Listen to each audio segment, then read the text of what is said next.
Your Honor, I'm suing the mother of my twins. I feel that she purposely had them miss our wedding date just because, you know, she's upset, she's jealous of my new wife, and so I'm suing her to recover. Were you two actually married? We were not. Okay. How long were you together?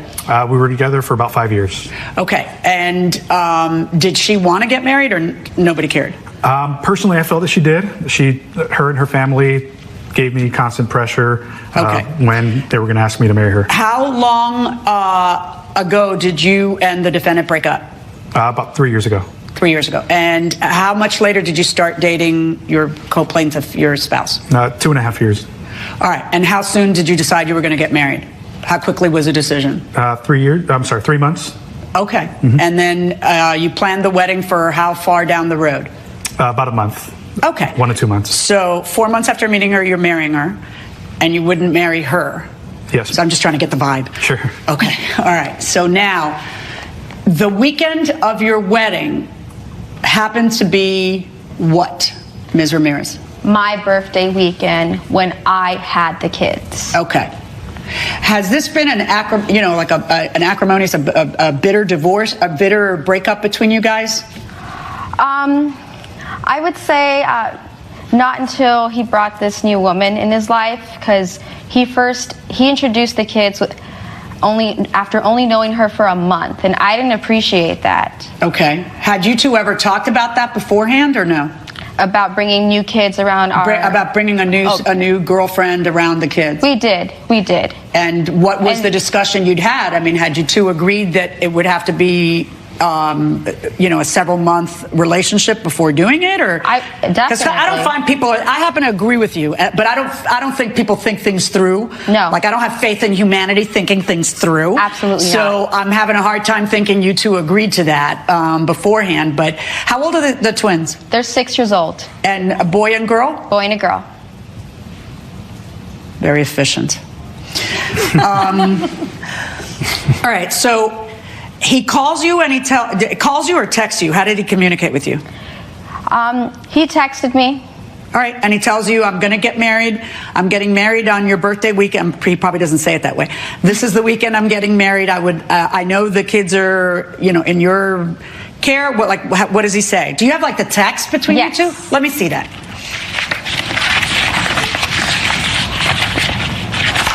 Actually, no, we don't have the text for that. My mistake. We have the text for something else. What text do you have? I'd like to see. We have the text about when I was leading to our... Okay, let's see those.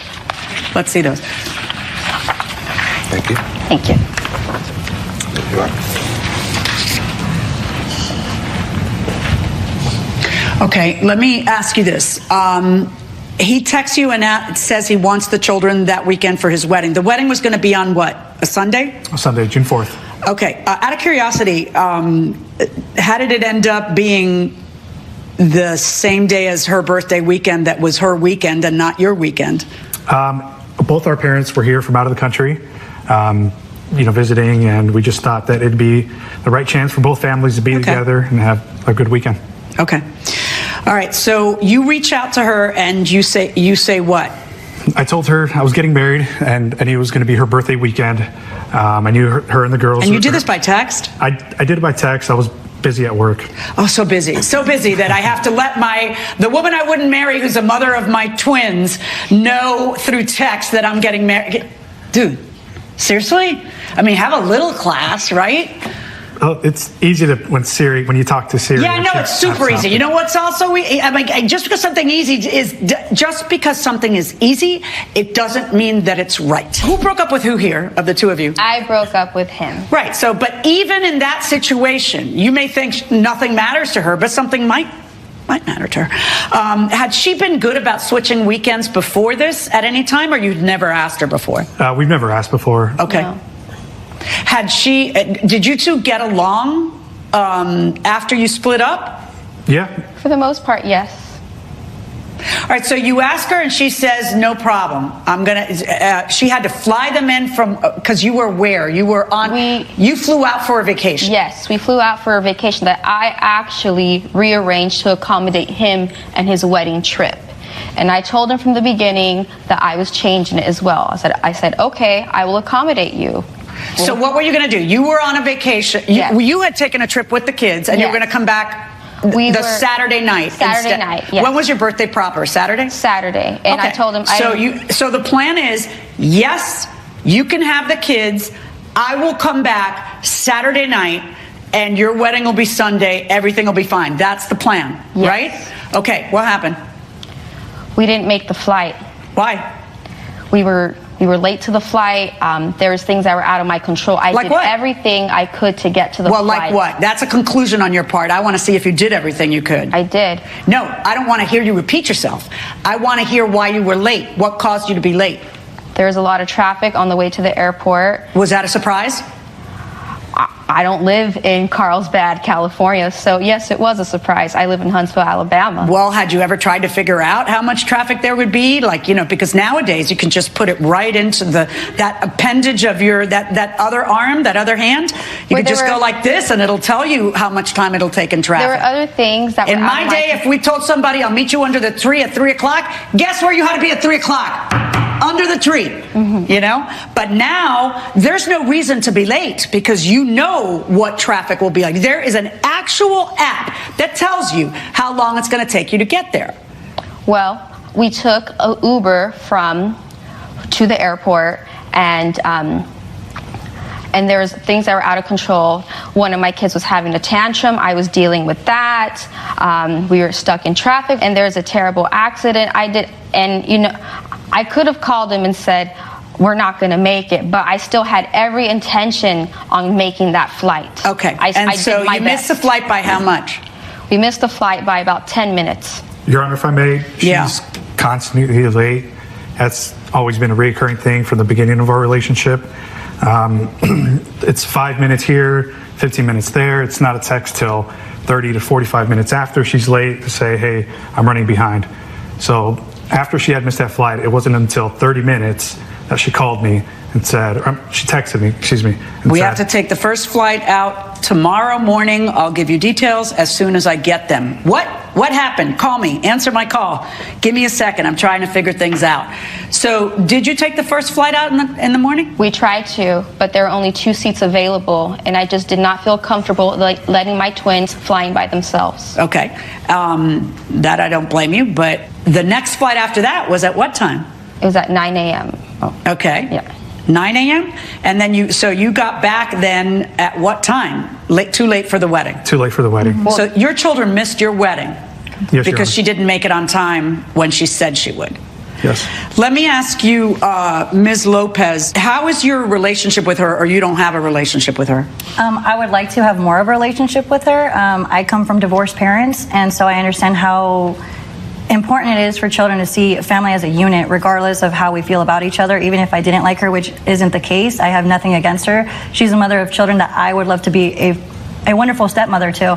And so, I've met her a few times during pickups and drop-offs, but it's never been more than like, hey, the twins ate at 12 or, something like that. But other than that, Have you kind of tried and she's not interested, or? I feel hesitation on her part. I have tried inviting her. We share the birthdays for the twins, and I've tried, hey, I'm thinking of getting this kind of cake. What else can I help with, etc. And she's like, I got it. Or, she'll ignore my text or leave me on red, or she won't answer my calls. And so I have to go through him. And like he said, he's busy, and, if I have the time to do it, I want to. And it's not Do you have happening. anything against her?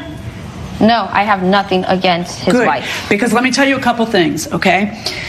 Ms. Ramirez, thanks to you being late and not making that flight, which the answer to, I couldn't help it, there was traffic, is not that impressive. Because really, just leave earlier because it's kind of important.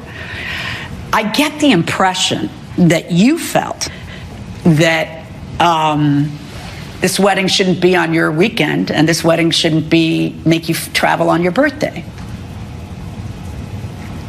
And that maybe you had no plan to get them there in time and over to that wedding. That was not my plan. I even rescheduled our mommy and twin trip. And I even tried to get us out the next morning. I did try. So my why best. don't you owe them? They're suing for. Can I see the receipt for the rental? Thank you.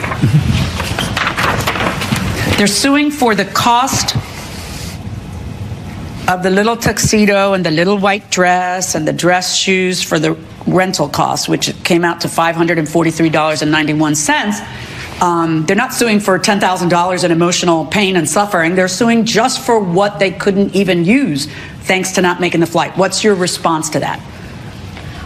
It was not my wedding, and I should have no part in contributing to it, and it was not my fault. Here's where the problem lies, okay? If he calls you or texts you and says, I'm getting married, it's this weekend, it's your weekend. By the way, did he even acknowledge it was your birthday weekend or no? He did not. Yeah. He did not. Smooth. That makes the text even worse. All right, you have to pick a lane, girl. You're either going to say, no, it's my weekend, which I don't advise, but I'm just saying. Or you're going to say, yes, I'm going to get them back for your wedding. And when you pick a lane, you got to stay in your lane, you see? He could go to court and tell, a judge. Was there ever a family case between you guys, or it's never even reached that part? No, it's never got to that right. point. So the Never got to that agreement that you point. talk about, my weekend, your weekend, is just your self-imposed one. Mm-hmm. All right. So if you say, no, I'm not going to give them to you, he could create a family case, and he could ask a judge to intervene. That's what family court is there for. But he doesn't think he has to because you agreed. You did the right, correct, nice thing and said, all right, hey, you're inconveniencing me, but I'll do it, That's called a promise. Not a contract, but a promise, okay? But now, based on your promise, that side gave up certain things. One, going to a court of law to enforce it. Two, they went out and spent money on little costumes for the kid, little costumes Outfits. for the kids, wedding clothes for the kids, and wedding shoes for the kids. Based on your promise, okay? So now they're in court and you're like, this isn't my wedding. What should I have to pay for it? I didn't obligate myself to pay for it. No, you're right. You don't have a contractual obligation to pay for it, but there's a concept in the law called promissory estoppel. And that means that in this world, when you say something to someone and they go out and detrimentally rely on you, on what you said, and spend money, and it's foreseeable that they're going to spend money and do certain things based on your promise, you got to keep your promise. And if you don't, you may be liable to them for what they're out based on you breaking your promise. You keep saying, oh, it's not my fault. Do you have a shred of proof in your possession that there was some horrible 10-car accident on the highway? Because evidence kind of, your prior behavior is that you're late a lot. So do you have any evidence of why you were late? Anything other than your flapping gums? Just your gums, right? Okay. Try harder. If it's important to you, you would have tried harder. I don't think you tried as hard as you could because I think that it really bothered you that it was your birthday weekend and it was your weekend with the kids. But you don't get to choose both lanes. You're either going to be the good guy who says yes, or you're going to be the person who arrives at the airport 2 hours before a domestic flight. Pick. Okay?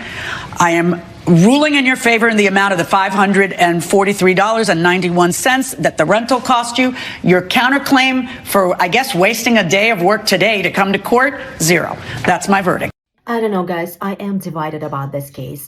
I know for a fact that Southern California can get pretty congested, and I'm not sure about the Carlsbad and which airport she used. Was it San Diego Airport, something local, or LAX?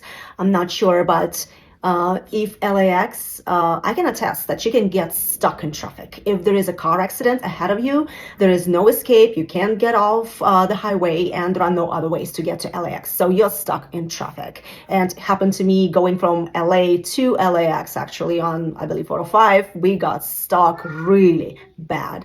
So on the other hand, I can see her resentment when she's been with a guy for 5 years. They had 2 beautiful children together, twins. Yet they break up, or she breaks up with him, and he proposes to a girl after 3 months. Yeah, I wouldn't sit right with me. And then he texts me without even acknowledging my birthday weekend, saying, oh, by the way, can I have the kids? You've been with me for 5 years. You know what day my birthday is. Come on.